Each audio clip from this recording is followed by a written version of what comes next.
under what conditions does the segregation go too far from some criteria?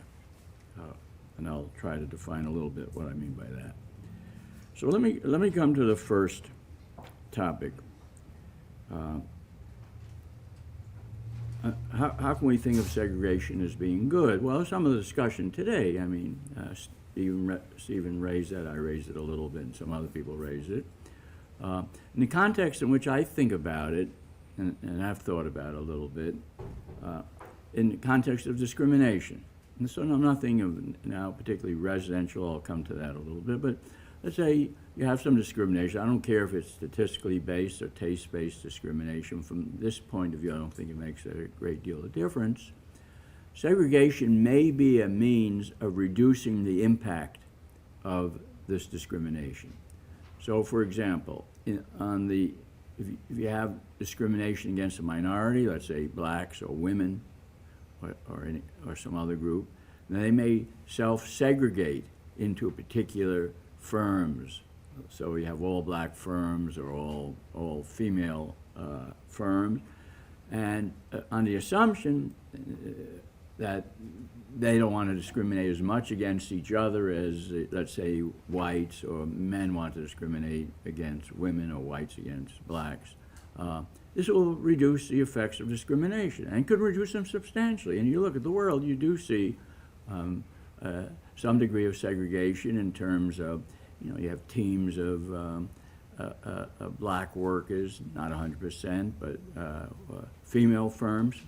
There was a paper a number of years ago done by Trotsky and two former students of mine. I forgot the name of the second student, who looked at segregation by gender, and there was significant segregation by gender. And so one of the purposes of such segregation is to reduce the incidence of discrimination. So the natural question is, and the question I asked in my book on discrimination is, well, why don't we get complete segregation? What's blocking that? If this is a way to reduce the impact of discrimination, why don't you get a more complete segregation? So think of it in a black-white kind of, why don't you have black firms, black employees, black foremen, black owners, et cetera, and whatever other characteristic you're looking at. Now, the answer, I think the right answer to that question is, the reason you find imperfect segregation, even in this context, is you don't have enough of these complementary factors that can give you complete segregation. So you don't have enough black capital, and in particular, for example, or female entrepreneurs or female capital, to enable you to have kind of two economies, maybe in the same geographical area like in the United States, but really operating separately. They're so separated. Kind of, if you could have that, segregation would be great. I mean, from the point of view of the preferences that I'm discussing, it would eliminate all discrimination, and you'd have voluntary apartheid. Voluntary, that's important. I'll come to that later on. Okay. So what would be the implications of such a theory? Well, it would suggest in an arena where you had a lot of segregation, maybe not all voluntary, like in the South prior to the development of civil rights in the South, you would see, yes, some blacks would be doing poorly, but some blacks would be doing relatively well. Which blacks? You can predict precisely ones. Those who had the capital that was scarce in the community, who could then supply that capital to the black community. And so what I've done and other people have done is looked at the return to educated blacks in the South, say up until 1940 and 1950, and you found that professionals in the South catered mainly to black clientele, much more than, let's say, professionals in the North did, and more than whites in general did. So if you look at what were black professionals doing, they were mainly clergymen, lawyers, and doctors and school teachers, because this was a segregated market that whites weren't dealing with. And then if you look at the earnings of these individuals, and looked at it, not their absolute earnings, because they were lower, but the rate of return on their earnings, as say measured roughly by the percentage gap between the earnings of black college graduates and black high school graduates, was about as high as that for whites, even in the black South, when there was substantial discrimination. On the other hand, you look at lower level blacks, they were doing very poorly. Okay? So in that case, the implication of the theory hold up pretty well, that the scarce resource that was preventing more effective complete discrimination, why you had separate but not equal, was because of scarcity of some major resources, in particular capital. Now, I said that segregation up to a point can be very helpful to a group who would otherwise be suffering discrimination. Okay? Now, what determines that point? And there are 4 categories I wrote down as determining that point. I'm sure you can think of others. One obvious one is the segregation should be voluntary. So the example of the South, it wasn't obviously voluntary to a large extent. A better example is American Indians compared to blacks. American Indians were forcibly segregated onto reservations for a long time. Okay? And you look at their performance, and the rough data one has from census and others, they did very poorly. The blacks were less forcibly segregated, in the North not as much, anywhere nearly as much forcibly segregated, and they were doing a lot better, even though they were suffering a lot of discrimination. So forcibly segregation, in general, will lead to the group being forcibly segregated doing much worse. So another example is South Africa under apartheid. Now, and if you look at the laws on in South Africa,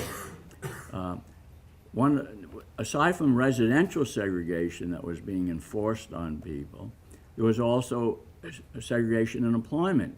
There was actually a law that said in mining, you couldn't have more than X number of black workers per white worker. So they were preventing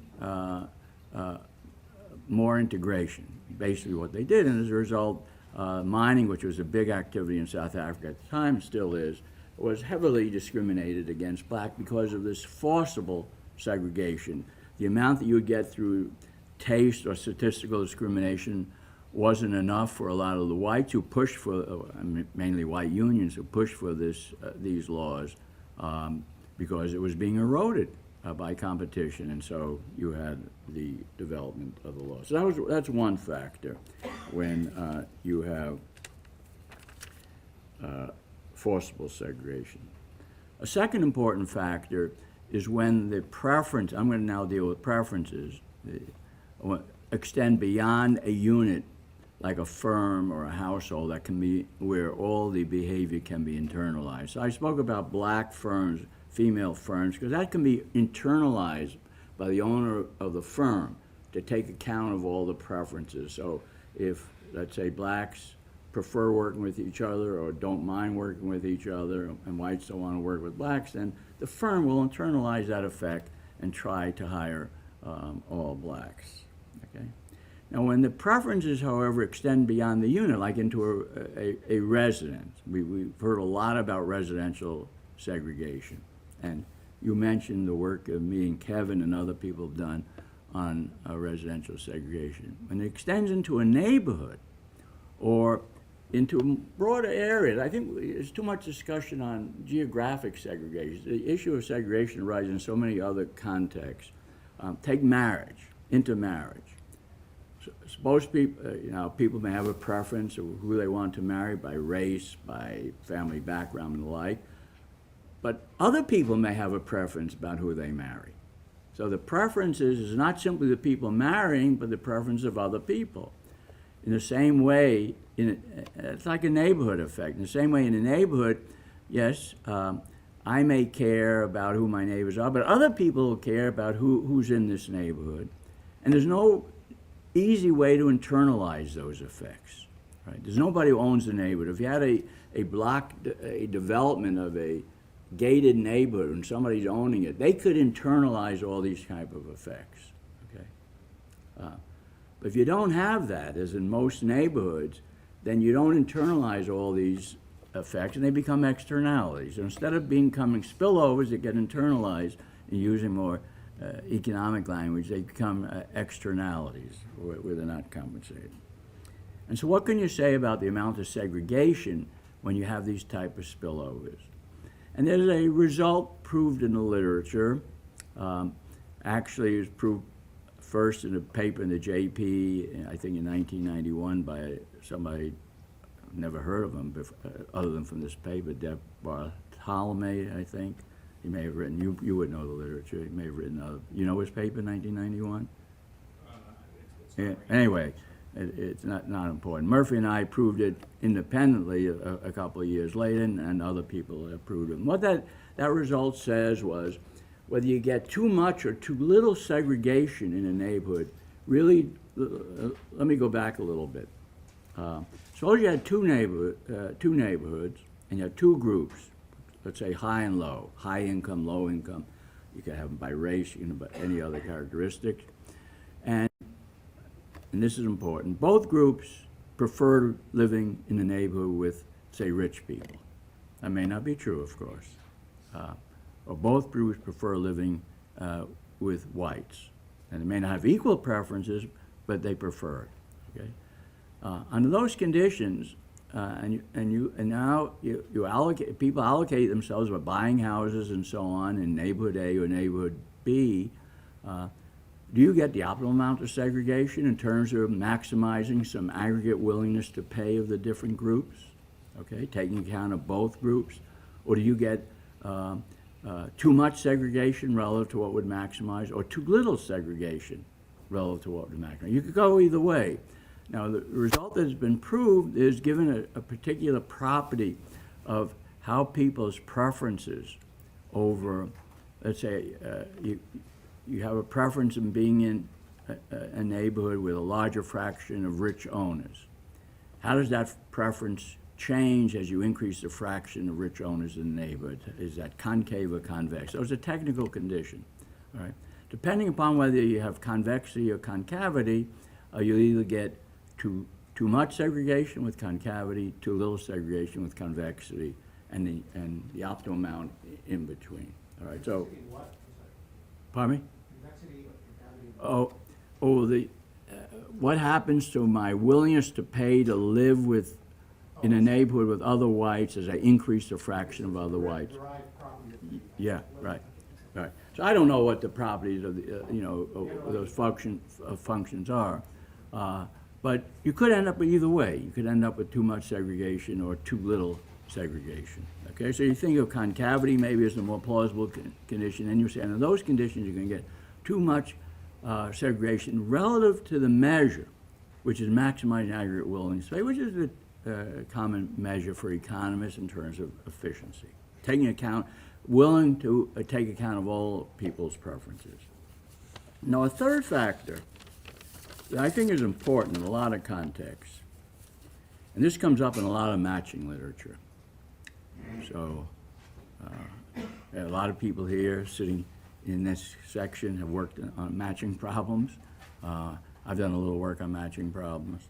And really the flexibility of prices. Do you have prices that are flexible? Do you have prices and a price is flexible? Okay. Let's say you were talking about the school admissions problem. Well, that's why I asked the question, is there price discrimination that's being allowed or not? Can schools charge different prices for different applicants?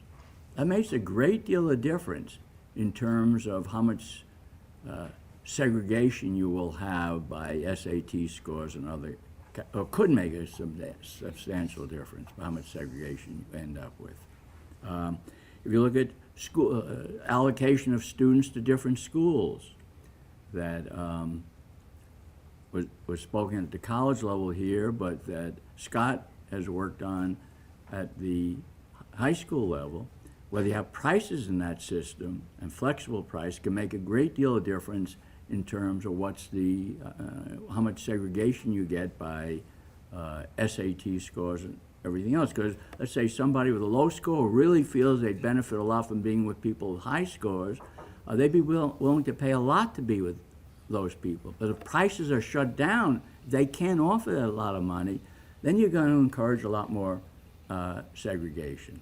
So a simple example in the marriage market literature would be, on one extreme, you have, you don't have prices. Somebody put up the Gail Shapley 1962 paper. There was a reference that you did that. You didn't use it, but you had it up there. They don't have any prices in their system, and they started the whole literature on how to get assignments when you don't allow prices to be operating. Now there are some problems that correspond to that, but I always thought those are artificial problems. You have to ask, well, why aren't their prices being allowed to operate? Why are prices shut down in those situations? Because you can often create prices, and you can often shut down the prices. So another context would be in the marriage market, where I worked a little bit on. And you have prices in the system, then you can determine there'll be conditions under which you'll get segregation, namely likes will sort with likes, okay? And that's a certain cross-derivative condition in the output function in the marriage. Let's say transferable utility for the economists here, and you had income being generated, and you have a cross-derivative in that income-generating function, and you have prices functioning, you'll get positive sorting. But is that segregation or sorting? What? That's already sorting.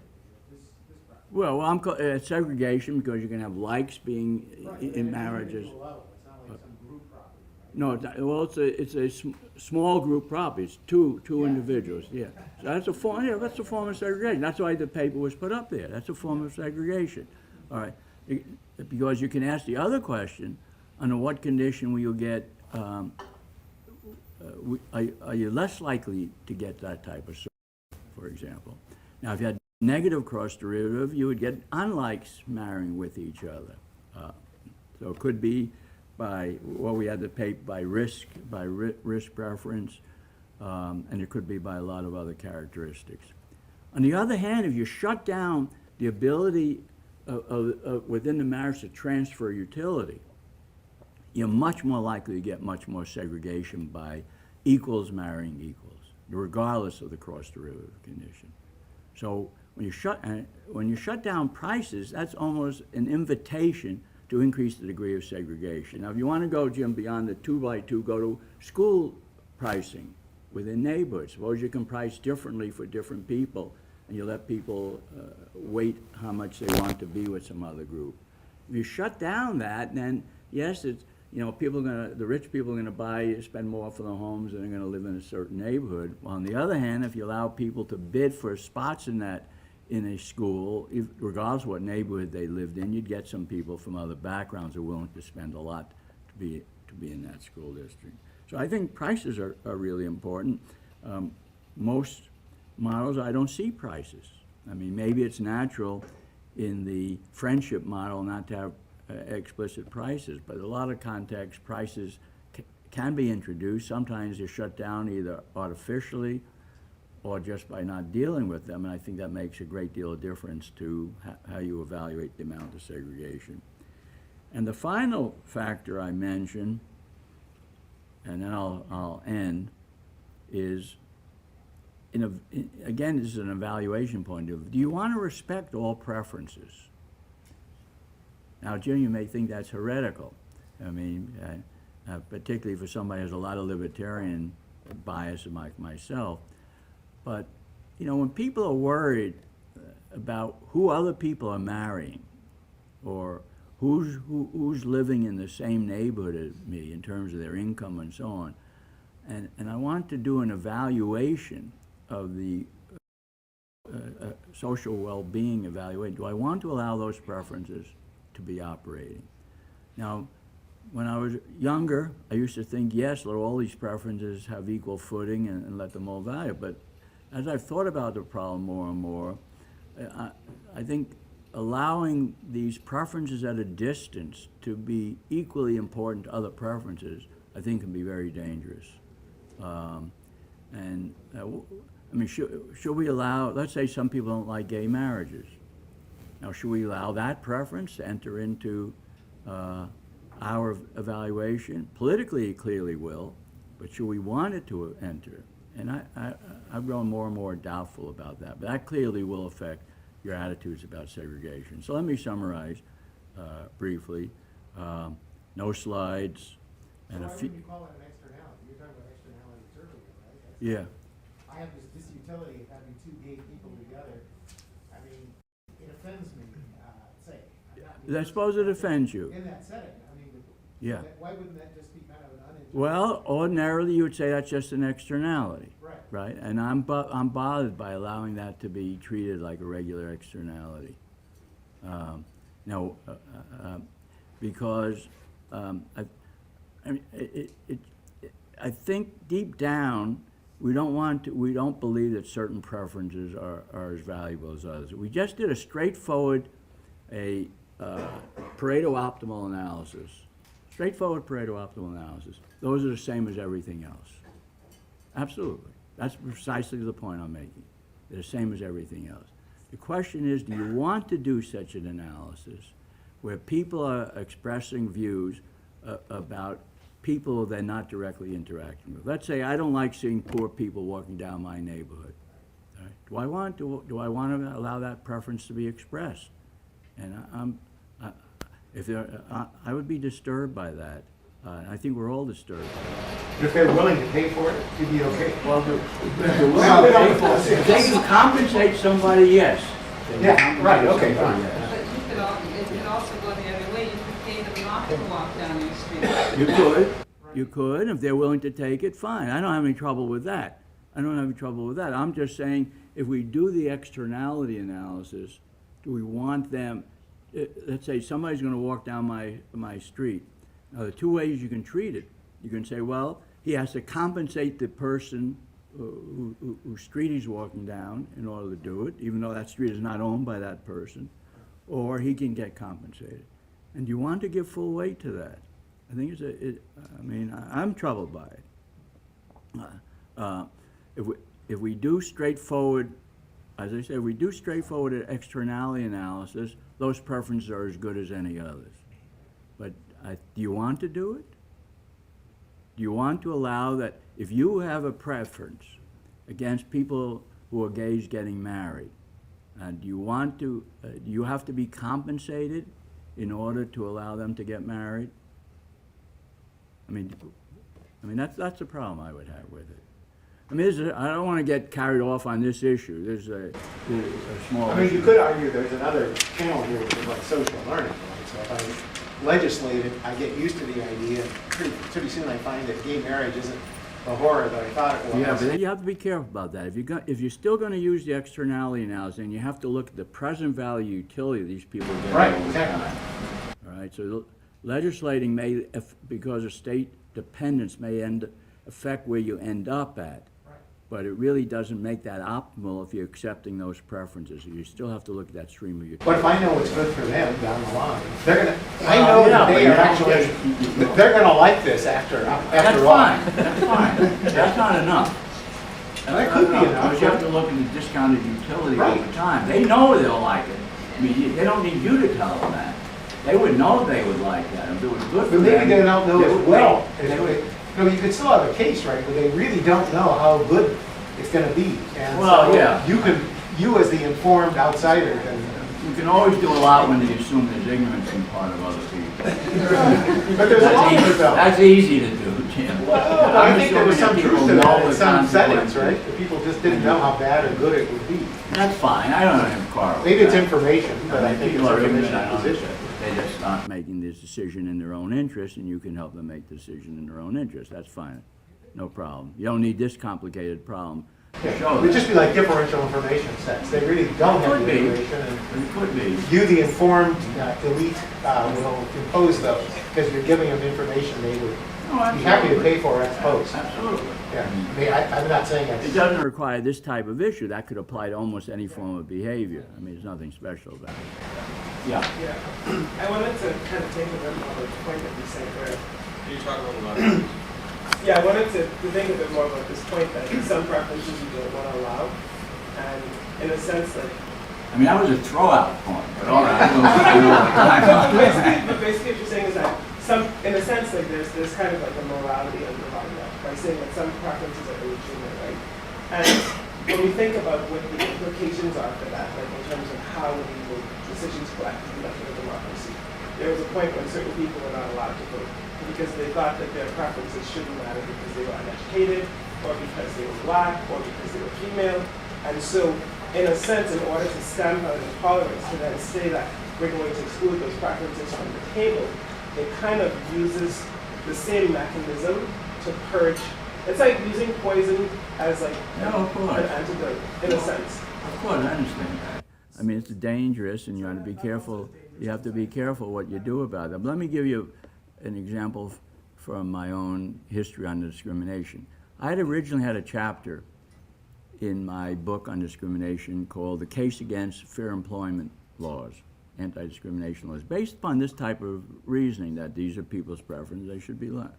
Now, remember George Stigler telling me, don't include that chapter in your book. He said, because if people see that chapter, they won't be able to objectively evaluate anything else in the book. And so I excluded the chapter from the book. Over time, I decided he was right, not simply for that reason. I knew he was right for that reason at the beginning. But I'm not sure that you want to give, I mean, if you ask, well, is the only justification for anti-discrimination laws that maybe people are mistaken in their information sets and we're correcting that? I don't think so. I think we're saying as a nation that there are some preferences we don't think should be allowed, and we're going to tax those preferences through enforcement. So that's the conclusion I've come to. I didn't have that at the time, but I think it's the right conclusion. Now, how far you go, that can be very dangerous. Absolutely. I think it can be dangerous. I think then we enter into the realm of like a certain like morality that would. Well, I don't think you can avoid it. I mean, exclude certain preferences, and so it's just. I think it's important to be upfront about that. To say this is what we believe is right and is fair and is just, and for these reasons, these moral reasons, we are excluding these types of preferences. So there is an yeah, but the Pareto principle is a type of morality as well. I mean, that's the type of morality. We usually take that as given that Pareto improvements are desirable or some other more complicated version of that. That has some moral judgments behind it too. It's pretty obvious that we're willing to accept all the preferences, but if we're not, then it's more complicated. Yeah. Larry, you had a question? If you're done, I'm done. You're done, you should finish, and then I'll ask you a question. Because I want to go back to something you said earlier. No, I'm done. Oh, okay. So, I want to ask you again about the role of crisis in media discrimination. So you made a claim that under, all the conditions we know that generate disordered matching, that you'll get less segregation with crisis than you will without crisis. And it seems to me that many of the models that generate that do that, thinking about willingness to pay, but not worrying so much about budget constraint. And if in fact people are budget constrained, and if the income or wealth is in fact correlated, like with race or whatever it is that we're measuring, it seems to me that it's then not so clear that conclusion follows. In fact, that if nothing else, the income distribution will be reflected in the final outcome.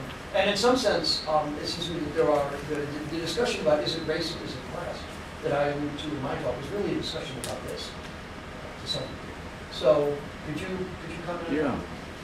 Well, I mean, obviously, the income distribution is going to affect the amount of segregation you get over various things, whether you have prices or you don't have prices, all right? But in some dimensions, take the given income distribution as given. Suppose it's correlated with whatever you want it to be correlated with, okay? Suppose it were true that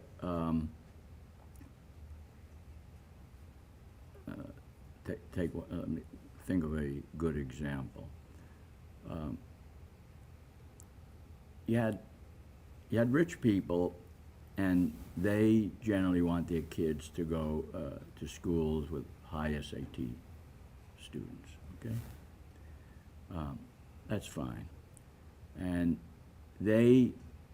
now we have a school that's admitting students, so we take the example that was given before. A school that's admitting students based on the SAT scores, and that's it. And that was exactly, I forgot, I don't see who gave the paper, but that's exactly, oh yeah, there you go. That's exactly the assumption you had. All right, now let's assume that a school that's admitting students partially base it on SAT scores and partially base it on different prices there. That you may have a lower SAT score, but you can pay to get into the school. All right. Now, who's going to do that? Well, maybe some high-income people whose kids have low SAT scores will pay. That's probably what we see. Looking at the deviations in your data, that's what you see. And it's going to be some low-income people whose kids couldn't get the SAT scores, but they have a good ability, just went to poor schools. They're willing to pay to have their kids go to schools where have other kids would have higher SAT scores and higher other characteristics, okay? So in that case, the net effect of this isn't going to be clear, but you could be getting, with the price flexibility, you could be getting low-income people more sorted with the high-income people than under the system where only SAT scores matters, because the low-income people aren't going to get in under the low SAT scores. And there are other examples that are related to that, I think, that one could specify. If you, so I don't want to give it as a general proposition that allowing prices to be flexible and operate will always lead to less segregation. I don't think one can prove that as a general proposition. But I think it gives you a dimension of allowing sort of the, if you rule out prices, then you almost surely going to get likes in various dimensions sorting with each other. I mean, it's really only the first derivative of effects that are going to count. Well, if you allow prices to operate, then you have the opportunity for the low income or low other characteristic people. Now I see, let me give you the following example. Suppose it were true that if you look at the marital sorting problem, it's optimal for the high income people to sort with the low of one sex, or high educated people of one sex to sort with the low educated people of another sex. Okay? And you can give conditions under which that's true. And the substitutability, let's say you had household production and so on, you can give conditions under which that's true. But in order to do that, the low income people have to be willing to bid in order to marry the high income people that had prices. Now rule out the prices. Rule out the prices. All it's going to count then is, by that ruling out the price, I mean everybody's going to get share 50-50 in the output of the marriage. And what you're going to have in that case is the high income people are going to sort with the high income people, regardless of the characteristics of this function. Right? You see what I'm saying? That, yeah. So those type of cases have convinced me of the following: that there'll be an important class of cases where suppressing prices leads to more segregation than allowing prices to operate. Now, there may be other examples that will go the other way.